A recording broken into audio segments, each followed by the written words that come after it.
तो अभी आपको मैंने क्या बताया, बोलो व्हाइल। फिर से रिवीजन कर रहा हूँ। व्हाइल का हिंदी क्या बताया, जबकि। जबकि का इंग्लिश मीनिंग और मैंने क्या बताया, व्हेयर। नहीं बताया। व्हाइल को इंग्लिश में क्या कहते हैं, व्हेयर। अब व्हाइल को हिंदी में क्या कहते हैं, जब। अगर कहेगा जबकि मैं यहाँ आया तो क्या बोलना है, while I came here. Mean while का हिंदी क्या हुआ, इसी। कहेगा इसी बीच मेरे पिताजी यहाँ आ गए या आए, तो meanwhile my father came here, या my father came here mean while.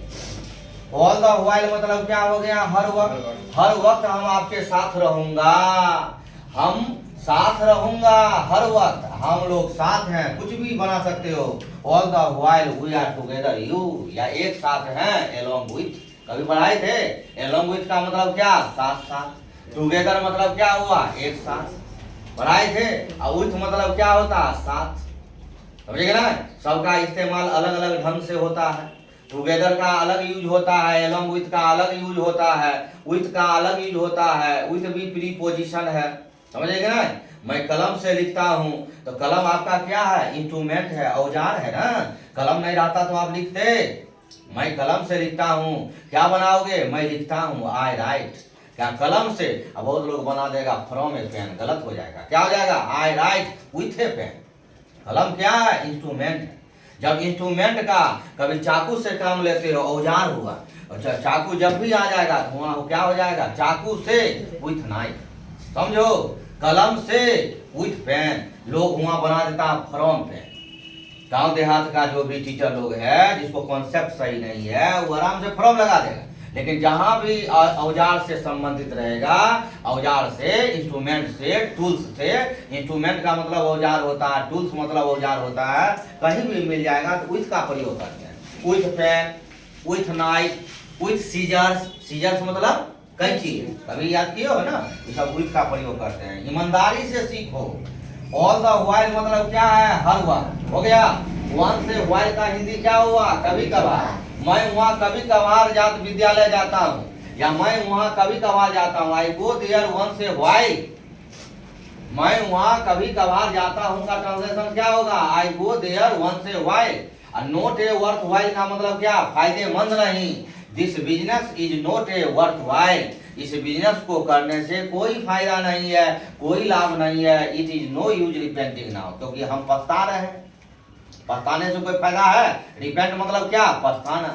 क्योंकि आप बिजनेस किए हैं तो घाटा लगा रहे हैं, फायदेमंद आपको नहीं है। तो अंग्रेजी में क्या बनाओगे, this business is not a worth while. ये सब कोड भाषा है, इस सबको याद करना। क्या पढ़ोगे, बोलो तो व्हाइल। व्हाइल का हिंदी पढ़ के बताओ, इंग्लिश में बताओ, हाँ। अब फिर बताओ तो मीन व्हाइल का हिंदी क्या हो गया। अब बोलो तो अगला, ऑल द व्हाइल मतलब क्या हो गया, हर वक्त। वन से व्हाइल का मतलब क्या हो गया, कभी कभार। नोट ए वर्थ व्हाइल का मतलब क्या हो गया, फायदेमंद नहीं। क्या बोलोगे, फायदेमंद नहीं। चलो छठा नंबर में अगला वर्ड हम बताते हैं, ध्यान दोगे। ये यहाँ तक कंप्लीट है ना जी, ये सब याद हो जाएगा कि नहीं याद करोगे, हाँ। ये सबको रटना है, याद करना है। कहा गया है, everyone should follow a routine, we can do our work easily. तुम रूटीन को फॉलो करो, तुम अपना टाइम मेंटेन करो, कैसे पढ़ना है। Self study the best study माना गया है। एजुकेशन का मतलब क्या है, शिक्षा किसे कहते हैं, लिखाए थे। Educated is he who has learned much, remembered much and made of use it in practical life. इसका मतलब क्या हुआ, शिक्षा का मेन मंत्र क्या है, एजुकेटेड वो लर्न मच, सीखते हैं। रिमेंबर मतलब क्या, याद करते हैं। और व्यवहारिक जीवन में, प्रैक्टिकल लाइफ का हिंदी क्या हुआ, व्यवहारिक जीवन में उतारते हैं। उसी को क्या बोलते हैं, शिक्षा। चलो छठा नंबर याद करके आओगे। As of now, as of now का हिंदी क्या होता है, अभी के लिए। खूब याद करोगे तब ये सब सारा क्वेश्चन रहेगा परीक्षा में। एज ऑफ नाउ का हिंदी क्या होता है, अभी के लिए। अभी के लिए मैं यहाँ आया, कोई आपसे पूछेगा अनुवाद, अभी के लिए मैं यहाँ आया, क्या बनाओगे अनुवाद में, एज फॉर एग्जाम्पल में, बोलो एज ऑफ नाउ, मैं यहाँ आया, आई केम हियर। अपना मुंह से सिस्टम से नहीं बना सकते हो। अभी के लिए मैं यहाँ आया, अभी के लिए तुम वहां गए, सब बन जाएगा। 7वां नंबर में लिखिए इन सो फार एज, सब लिखाए थे। इसका मतलब क्या हो गया? इन सो फार एज का मतलब जहां तक हो सके, जहां तक हो सके मैं आपकी मदद करूंगा। In so far as I shall help you, मैं आपकी मदद करूंगा ना, जहां तक हो सके, जहां तक मेरा चलेगा बनेगा, मैं आपकी मदद करूंगा। In so far as I shall help you, आराम से बना सकते हो। हिंदी क्या है उसका? किसका हिंदी? इन सो फार एज इसका लिख दिए हैं जहां तक हो सके। इसको लिखोगे in so far as I shall HELP help you. इसका मतलब क्या हो गया? जहां तक हो सके मैं आपकी मदद करूंगा।